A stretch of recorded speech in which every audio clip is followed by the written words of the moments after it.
Hello and welcome to North Country Matters. My name is Donna Seymour. I'm a member of the St. Lawrence County branch of the American Association of University Women, one of the civic partners for this show. Today we have the new president of SUNY Canton, Dr. Szafran, with us in the studio. Sorry about that. When you've got a name like mine, you get used to it. You get used to it. Well, right. Practice will make perfect, so we'll try to get it right. You're a Syracuse native. I am. And you have a doctoral degree in physical inorganic chemistry from the University of South Carolina and a bachelor's degree, I don't know why I did that in reverse, from Worcester, Mass. Polytechnic. One of the things that I wanted to share with you is that, of course, SUNY Canton was formed back in 1907 as the State School of Agriculture, right, with 5 students and 1 building. We've grown since then. Well, you have definitely grown since then. One of, like many, many North Country families, mine has actually a long history entwined with the college as it's evolved over the last 100 years. My grandfather enrolled as a student in 1926. Wow. He graduated in 28. At that time, enrollment was 86, so they'd already made progress. 54 women in home economics and 32 men in animal husbandry. He was one of 7 men in the graduating class out of 19. My husband was a student there in the early 70s, and one of my sons in the mid-1990s, and now Matt comes back as a guest lecturer at Police Academy. So we have a long history with SUNY Canton and all of its many names. And I know that your incoming student body this year, 801 first-time freshmen, 309 transfer students for a total enrollment of 3,500. I guess the old saying, you have come a long way, haven't you? So the college has really grown over the course of time, and of course our program mix has diversified.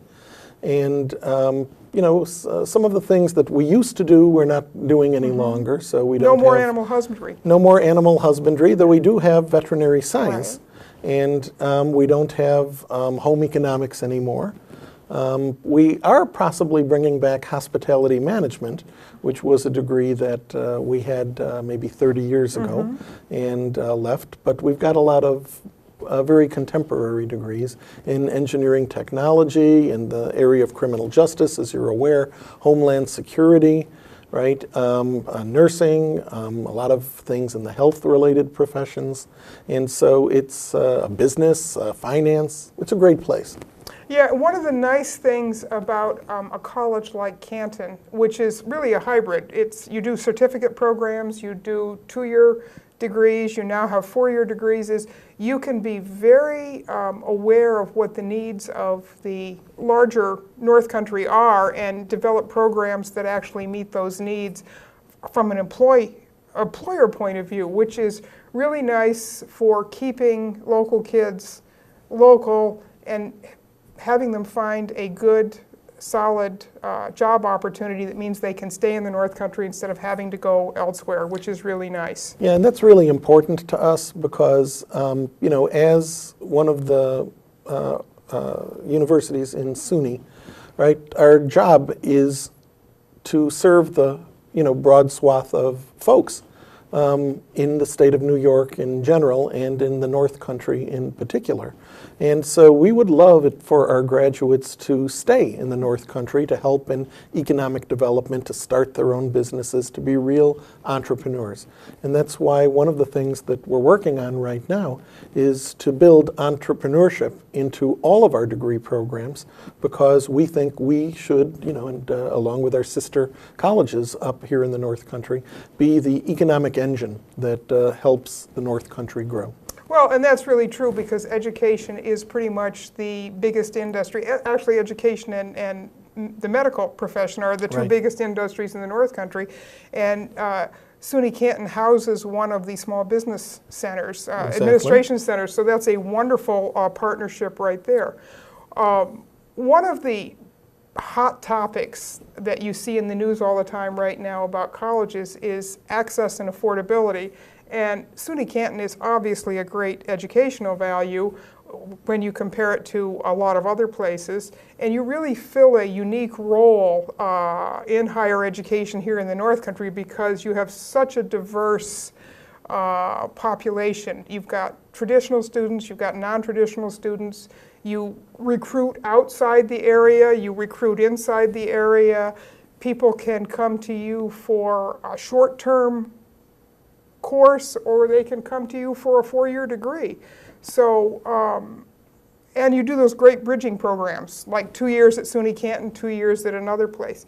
Where do you see SUNY Canton heading in the next 5 years in terms of program? Well, I mean, we're really in the sweet spot, I think, because our programs are very heavily applied in nature, and so our graduates know how to do things. They can hit the ground running. A lot of the employers in the state are well aware that they add value on day one because they know what they're doing, okay, and that makes our students really good choices, and so they kind of go to the front of the line when it is time to be hired.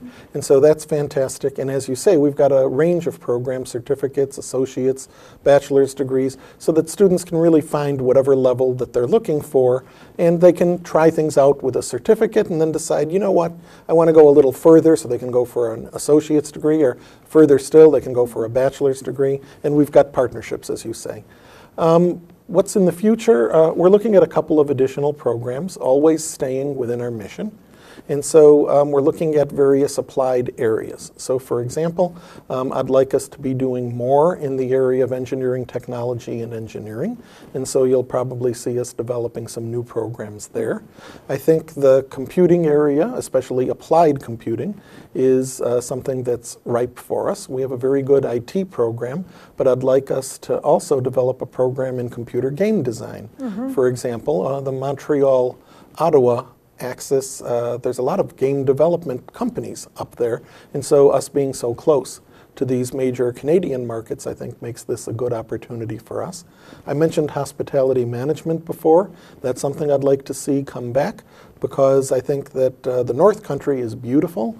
It's really ripe for tourism, and yet there's really not that much in the way of facilities for tourism up here. And so I think good entrepreneurial graduates who know what they're doing in the area of hospitality management can make all the difference. And I'd like to see us maybe getting back to our roots a little bit, and maybe looking at the agricultural area once again. The only vestige of that that's left at our college is the veterinary science program, but I'm thinking, you know, something in the area of agricultural management might make a lot of sense for us, because of course agriculture is still big business up here, and it's much more complex to be successful in an agricultural business than it used to be. And so, you know, some good college education in that area would be very helpful. Well, one of the things that we've seen a big growth of in the last few years is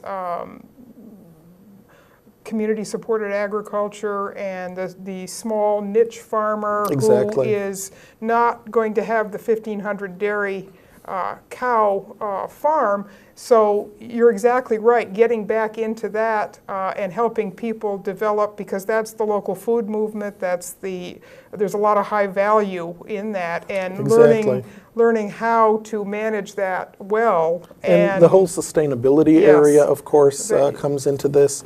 And that's huge as well. And small farmers need to be very entrepreneurial. They need to know about marketing. They need to know about the internet. They need to be able to advertise themselves, certainly on a regional or statewide or even national level. Some of our graduates now own wineries in this area, and so that's exciting. And so that's an example of local entrepreneurship. And I think that there are just lots of opportunities in the hospitality and in the agriculture areas. And again, this is our tradition at SUNY Canton, and so there's no reason we shouldn't still be there. No, and now that the world has turned again, in a couple of ways, it's another opportunity to get in with a look at how we do things in the 21st century in the same way. And the beauty of a college like ours is that we can be very nimble and very flexible in terms of meeting the educational and the economic needs of the region, and that's part of what our mission is. Right. One of the areas I'd like to have you talk to us a little bit about is enrollment. We know you have a very robust enrollment right now, and that, you know, as we mentioned before, you do a great job of meeting the needs of people in this region. Who are you looking to bring in for your next group of students that are maybe outside of this region?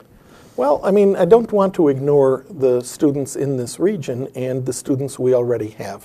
One of the things that I like to tell our faculty is that the student that's easiest to recruit is the student who's already here. And so the most important thing I think that we can do is improve retention, make sure that the students we take in have got a greater and greater and greater possibility of graduation so that they can complete what they set out to do. And so, you know, many of the students from the North Country, they've got financial issues, and because, you know, this is an economically depressed area. And so we need to work with them in a way that meets their financial needs. And, you know, fortunately, as a low-cost university, we're already a long way towards that. But there are things that we can do to make things even better in terms of helping our students understand financial aid and so on.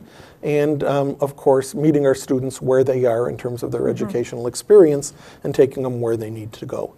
But beyond improving retention, which is of critical importance, and thereby getting graduation rates up, we also want to expand our base. And so a lot of people don't know, for example, that we're number 2 in the state in terms of a number of degree programs that are available online. And so offering degree programs online is a great way of reaching adult learners. Because, of course, if you've got your family life, you've got your work life, taking a course online allows you to balance these things. And we've got among the best online degree programs in the state in terms of their quality and, again, their applied nature. And so these are degree programs that lead to jobs. And so people who are looking to maybe get a better job or get advancement at their job, right, I think we're a really good place for them. And so for adult learners. And we're also heavily involved in the prior learning assessment area, meaning that you don't have to start at square one. Okay, if you can demonstrate prior learning, we'll accept your credits. We will creditize experiences that you've had that have led to demonstratable learning. And that way you don't start at step 1, you're well along the way towards a degree. I think that's a real opportunity. Another thing that I think we need to look at is we're real close to the border. And so we need to see ourselves not just as a New York college, which of course we're very proud to be, but also as a window to the world. And so, you know, the world begins with Canada up here, of course, but we are looking at ways of attracting students from around the world. We're looking at China, we're looking at Cameroon, we're looking at Brazil, we're looking at various European countries. There are lots of folks out there who are very much interested in the kind of degrees we offer, and especially in our applied focus on these degrees. And so I think we have strong opportunities to attract international students. And so those are just a couple of the areas that we're looking at. So online, adult students, military with Fort Drum so close by. And again, we have a lot of degree programs that are perfect for somebody who is finishing their career in the military and wants to join the civilian world. And so I think we have a lot to offer, and we'll get a lot of students who are interested. Yeah, I think you're right, and particularly in the military area, there's so much of experiential learning that they've had, and to be able to translate that down the road into a college degree without having to go back to square one is a wonderful opportunity. Exactly, and we recognize learning that's taken place within the military through Dante's, and we're a military-friendly college. Yeah. And so we very much welcome military and ex-military students. And I know you and SUNY Potsdam share someone who works specifically with the veterans population as well, which is a great opportunity. One of the things that you've talked about publicly is your focus on STEM, which is science, technology, engineering, and math, and of course your own academic career reflects that. And the college is certainly doing exciting work in alternative energy and sustainability. And we know from projections in the workforce that STEM jobs are the jobs of the future, and they're the high-paying jobs of the future. That's right. And so how can SUNY Canton help to get more people into the STEM pipeline and encourage more? In particular, how can you work with local public schools to get students thinking about getting into the STEM pipeline so that they can take advantage of the programs that you have on campus because they've done the preparatory work in their high school experience? Well, in fact, I think there's a lot of literature out there that says if you start trying to convince kids in the high schools about careers in the STEM area, you're starting way too late because students are making decisions about what they're going to do and perhaps more importantly what they're not going to be doing at much younger ages. In fact, as early as 10 or 11 or 12 years old. And in fact, there's good research in the United States and good research in Canada that shows that. And so I think that the very first thing that we need to do is start growing the pipeline. And that pipeline begins in the 5th and the 6th grades, where we want to convince students that engineering is problem solving. Engineering technology is applied problem solving. Mathematics is the language with which you solve those problems, and the sciences give the basis that the engineers apply. And so the STEM areas are critically important to solving the problems of the world and to helping people. It's a very human field in that I think C.P. Snow said it really well back in the 1950s. The hope for the future lies in the scientists and the engineers who can help remediate the problems of the world, and the poor need not be poor if we apply science and technology to remediate their plight. And so I think that's a mission for us that I very much believe in, and that I think we can start working at very young ages with students, get them interested, have them join clubs, have them participate in outreach activities. This is especially important for the girls, okay, because the number of girls or women who ultimately go into science is rising, but in engineering and in engineering technology, the numbers are still very, very, very small. There's still some barriers there. That's right. We're talking 20, 25% on a national basis, and it's a national tragedy. Okay, these are wonderful careers, and women have so much to offer for these careers. And so we have to reach women earlier and show them that this is a great career for a woman. And you know, and we at my previous college had a lot of outreach activities that were aimed at the middle school level, okay, where we could reach these folks, and we got turnouts. These were things like Future Cities and other programs like that, where the fraction of women participating, well, there were girls at that age, right, was you know, about more than 50%. Okay, and so you build the pipeline, and eventually you get to pick the fruit, mixing my metaphors here, I guess. And so we need to do that. We need to work very closely with the high schools to keep the kids in the pipeline once they've started in the middle schools. We need to help them in terms of the mathematics, which a lot of kids struggle with, and to get help and to stick with it. I mean, it's like in sports. Nobody expects to be the great football star. Practice, practice, practice. Exactly. You can't be the big football star or soccer star or baseball star without practice, practice, practice, practice. And math is no different, and science is no different. No, and one of the interesting things that I have seen with my own grandkids who are now in elementary school is that with the introduction of some of the Common Core, particularly in the science and math area, these are very cutting edge approaches that are, as you say, the problem solving. You know, there's not one right answer, there's 5 right answers, and there's 17 ways to get to those right answers, and it's important to build in that flexibility. You were mentioning earlier in our conversation about wanting to get with the gaming and things like that. You're really talking there about doing some basic computer code work, which isn't the old kind of coding that we think of maybe from 25 years ago.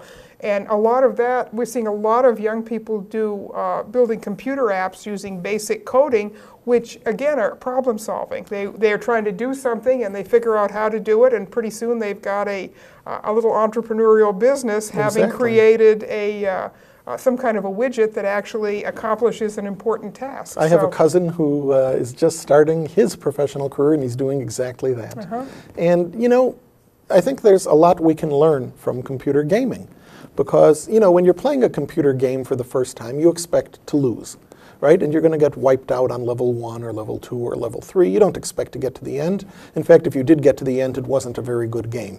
right? And you'd be disappointed with it. But the computer games are designed to make you want to come back and keep trying and keep learning and mastering the techniques that are necessary to get you to the next level and giving you little rewards as you get there. So another level opens up, or you get another, your character gets a sword or something like that. And it keeps you going and keeps you pushing until you get to the very end. And we need to use a lot of these techniques, I think, in terms of teaching mathematics and teaching physics and teaching the core science courses to add an excitement level for students and to keep them plugging away until they've mastered the material that's the basis for further work in engineering and technology. That's right. And, I can tell you from personal experience that my 6-year-old granddaughter has hooked me on Angry Birds. So that's been, and every once in a while she'll let me play, and well, I'm sorry, Grandma, but you just keep working on it. You can do better. That's right. My son can wipe me out every time on the video games. He knows how to make Mario do all kinds of things that I can't. Another area that's been in the news a lot on college campuses particularly in the last couple of years, is the area of campus safety. Yeah. There's been a long overdue national focus on campus violence of all kinds, and not only do criminal activity like that poison, they're illegal, but it poisons the atmosphere of any academic institution.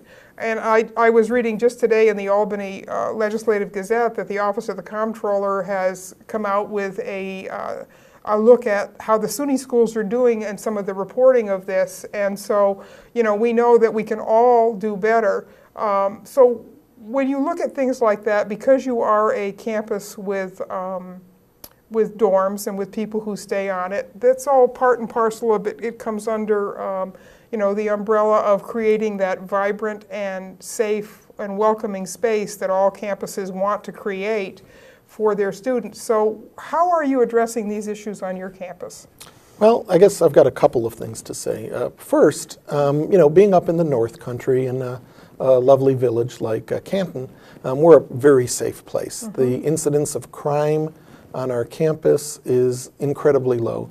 And it's not zero. We want it to be zero, and we make great efforts to be safer. But it's already a really safe place compared to pretty much any other campus in the country and compared to pretty much any other place in the country. So we're starting off from a really good place. Second is SUNY is really, really concerned about this area. They want all the SUNY campuses to be absolutely safe when it comes to crime, and they want us to be absolutely safe when it comes to the area of sexual violence, which is also a very big issue on campus. And so I had the privilege of being down in New York City to be with Senator Gillibrand when she announced her new bill in terms of reducing the amount of sexual violence on campuses. I was there to represent the SUNY presidents. Okay, and Senator Gillibrand is well aware that she has the full support of the SUNY system. Our chancellor, Nancy Zimpher, was the first chancellor to endorse this bill. The SUNY universities have already got very strong policies and consistent policies when it comes to sexual violence and to reduce crime on the campuses, and we're regularly assessed as to how well we do them. At Canton, we have fully implemented all of these things, and we're looking very carefully at Senator Gillibrand's bill to make sure that there are no holes in our policies that haven't been addressed and that have been missed. Haven't found any so far, but there's always something to look at and something to do. We're absolutely committed to the safety of our students and to make sure that they have the best possible learning environment. And so we try to look at best practices nationally, right? Looking at things such as this bill. And maybe most important of all, we talk to our students.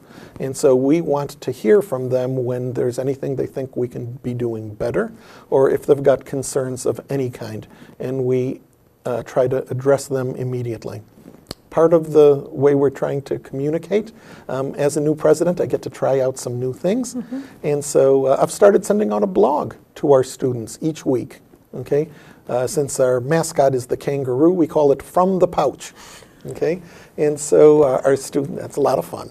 And so our students get this from me every week. Second issue just came out on Monday, and so it comes out every Monday.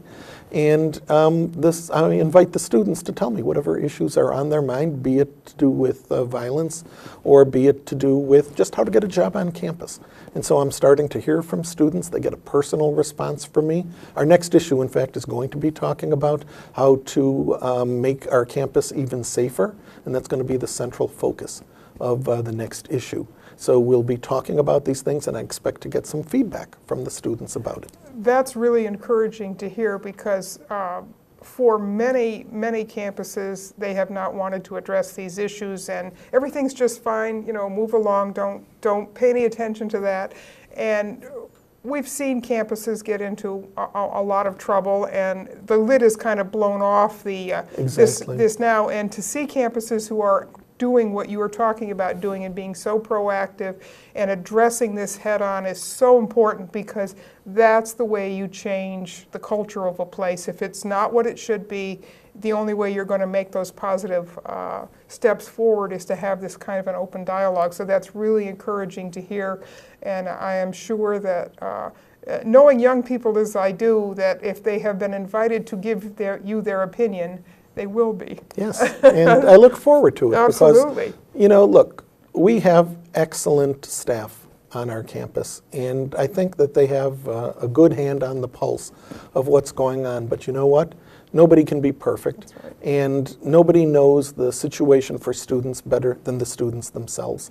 And so it makes obvious sense to hear it straight from them and to have a means of communication that's directly to them. That's why I wanted to do this. That's right. And so I've already gotten lots of nice notes from students saying that they appreciate that I'm taking the time, and it's a pleasure. And I've already heard back from students on a number of issues, nothing too terrible so far, and hopefully it'll stay that way. But if there's a big issue, I darn well want to know it. You want to know about it. You want to know about it before it blows up, that's exactly. for sure. And before it becomes, and while we can, in the immortal words of Barney Fife, we can nip it in the bud. Exactly. So we've talked about quite a few things. What message would you like to leave with the community about your goals for your tenure at Canton? Well, like I said before, I think we're in the sweet spot in terms of offering the degree programs that the North Country and the state and the nation need in a format that's really so important for the nation's economy and for our students to be able to get jobs, and that's the applied focus that we have. We're going to be staying within our mission because we have got the best mission of any college in America. And so we're going to be expanding into other areas that are right within our ballpark, that we know how to do, that we've already had great track records in having successful programs and successful graduates. And so we're going to grow because we know who we are, we know what we do, we know how to do it, and we're going to be showing this to more and more people and attracting a wider and wider audience for it, because it's what the country needs. And so I'm so excited about being at SUNY Canton in the North Country. The sky's the limit. It is the limit. It always has been. And with attitudes like that, we will get over all those little barriers that that sometimes crop up. Thank you so much for coming into the studio today. This has been a real pleasure to get to meet you and to learn a little bit about you and what your goals are for the college. And I'm looking forward to working with you and seeing more about the great things that are already happening at SUNY Canton and the things to come. So, well, it's been a pleasure talking to you, and I invite you to join your family legacy and come and take some courses with us and maybe even get a degree with us. Well, if I had a little bit more free time, I would do that. But that's thank fantastic. You very much. So our time is up. These conversations are a production of North Country Matters, produced here in the studios of WCKN on the campus of Clarkson University. This show is a civic collaboration between the St. Lawrence County branch of the American Association of University Women, the St. Lawrence County League of Women Voters, and the Communication and Media Department here at Clarkson University. Until next time, remember, our North Country matters.